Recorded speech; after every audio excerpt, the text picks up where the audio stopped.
முதல்வரின் பொய்களும் உண்மை நிலவரமும். பொழுது விடிந்து பொழுது போனால் பொய் சொல்லித் திரிவதே வழக்கமாக போய்விட்டது. யாருக்கு என்று கேட்கிறீர்களா?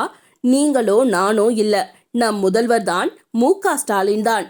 2 நாட்களுக்கு முன்பு ராமநாதபுரத்தில் ஒரு அரசு நிகழ்ச்சியில் பேசும்போது வழக்கம் போல் மத்திய அரசை குறை கூறினார் முதல்வர். இந்த 4.5 ஆண்டுகளில் திமுக அரசு தமிழ்நாட்டுக்கும் தமிழ் மக்களுக்கும் உருப்படியாக பெருமைப்பட்டு கொள்ளும்படி ஒண்ணுமே செய்யவில்லை. 2021 கொடுத்த தேர்தல் வாக்குறுதிகளில் 10% கூட இந்த 4.5 ஆண்டுகளில் நிறைவேற்றவில்லை. அரசில் எங்கு பார்த்தாலும் நிர்வாக சீர்கேடு காணப்படுகிறது. அரசின் மீது மக்களின் அதிருப்தி நாளுக்கு நாள் அதிகமாகி வருகிறது.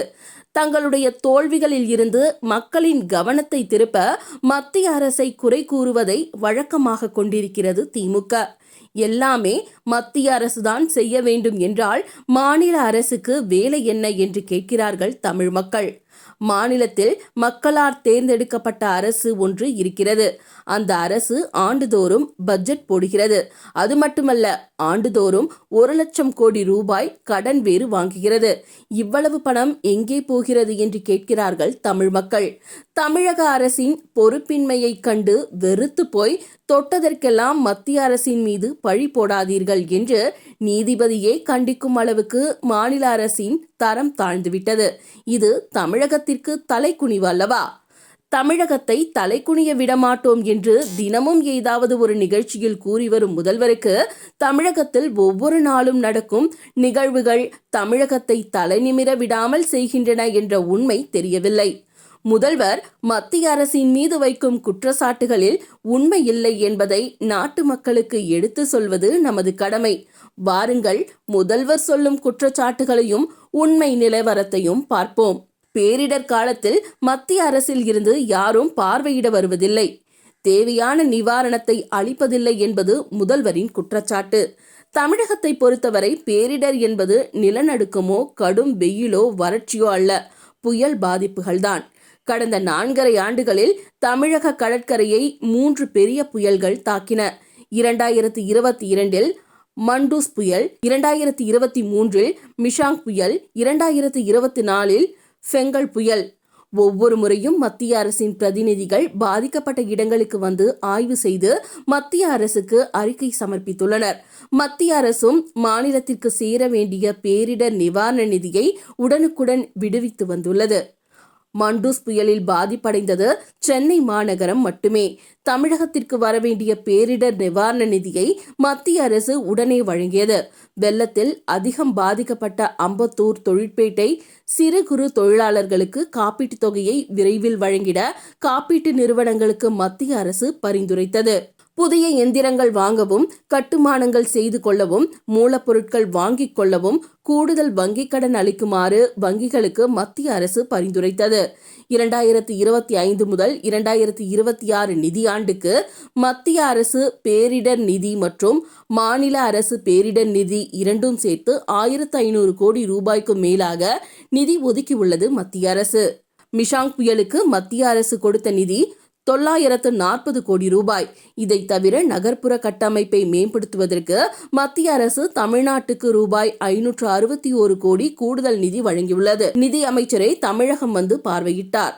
ஃபெங்கல் புயலுக்கு மத்திய அரசு கொடுத்த நிதி ரூபாய் 945 கோடி. சிலைகள் வைக்கவும் விளம்பரம் செய்யவும் கோடி ரூபாய் செலவு செய்ய தயங்காத தமிழக அரசு பேரிடர் காலத்து நிவாரண பணிகளுக்கு கூடுதல் தொகை ஒதுக்கீடு செய்வதில் தயங்குவது ஏன் என்று தெரியவில்லை. இந்தியாவிலேயே நம்பர் 1 மாநிலம் என்று பெருமைப்பட்டுக் கொள்ளும் முதல்வர் வெள்ள நிவாரண செலவுகளை மாநில வருமானத்தில் இருந்தே மேற்கொள்ள முடியும். அதை செய்யாமல் மத்திய அரசை மட்டுமே குற்றம் சாட்டுவதில் நியாயம் இல்லை.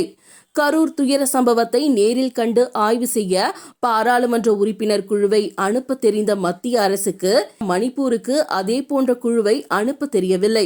கரூர் சம்பவத்தை வைத்து அரசியல் ஆதாயம் தேட முயற்சிக்கிறது மத்திய அரசு என்று குற்றம் சாட்டினார் முதல்வர். ஆனால் உண்மை என்ன, அதையும் பார்ப்போம். 2023 மே மாதம் மணிப்பூரில் கலவரம் ஆரம்பித்தது. ஒரு சில நாட்களுக்குள் கலவரம் கட்டுக்குள் வராததால் முன்னாள் நீதிபதி அஜய் லம்பா தலைமையில் ஒரு IAS அதிகாரி ஒரு IPS அதிகாரி என்று 3 பேர் அடங்கிய குழு 2023 ஜூன் மாதமே மணிப்பூருக்கு அனுப்பி வைக்கப்பட்டனர். உள்துறை அமைச்சக அதிகாரிகள் மணிப்பூர் சென்று பேச்சுவார்த்தை நடத்தினார்கள். மணிப்பூர் முதல்வரும் ஆளுநரும் மத்திய அரசுடன் தொடர்ந்து தொடர்பில் இருந்தார்கள். மணிப்பூர் இன போராட்டத்திற்கும் கரூர் மரணங்களுக்கும் பெரிய வேறுபாடு இருக்கிறது. மணிப்பூர் விவகாரம் இன்று நேற்றையது அல்ல. அங்குள்ள இன போராட்டம் பல ஆண்டுகளாக நடந்து வருவதுதான் என்பது தமிழக முதல்வருக்கு தெரியவில்லை. திமுகவின் கூட்டணி கட்சியான காங்கிரஸ் கட்சி மத்தியில் ஆட்சியில் இருந்தபோது கூட எவ்வளவு முயற்சித்தும் மணிப்பூருக்கு தீர்வு காண முடியவில்லை என்ற உண்மையும் தமிழக முதல்வருக்கு தெரியவில்லை. எனவே உண்மைக்கு புறம்பாக பேசுவதை தமிழக முதல்வர் விட வேண்டும். உண்மையை அறிந்து கொண்டு பேசுவது முதல்வருக்கு அழகு. மத்திய அரசு மீது பழி போடுவதை நிறுத்திவிட்டு மாநில நிர்வாகத்தில் முதல்வர் கவனம் செலுத்த வேண்டும். தமிழகத்தில் தொடர்ந்து சீரழிந்து வரும் சட்ட ஒழுங்கு, கள்ளச்சாராய மரணங்கள், ஆவண கொலைகள், லாக்அப் மரணங்கள், ஜாதி சண்டைகள், வேங்கை வயல் போன்ற தலித்துக்கு எதிரான குற்றங்கள், பாலியல் குற்றங்கள், கூலிப்படை, சீரழிந்து வரும் கல்வித்துறை, சீரழிந்து வரும் மின்சாரத்துறை, சீரழிந்து வரும் போக்குவரத்து துறை என்று பல பிரச்சனைகளில் முதல்வர் கவனம் செலுத்த வேண்டும். கொடுத்த வாக்குறுதிகளை நிறைவேற்ற வேண்டும். வாய் சவடால் மட்டுமே மீண்டும் ஆட்சியை பிடிக்க உதவாது என பொதுமக்கள் கருத்து தெரிவித்து வருகின்றனர்.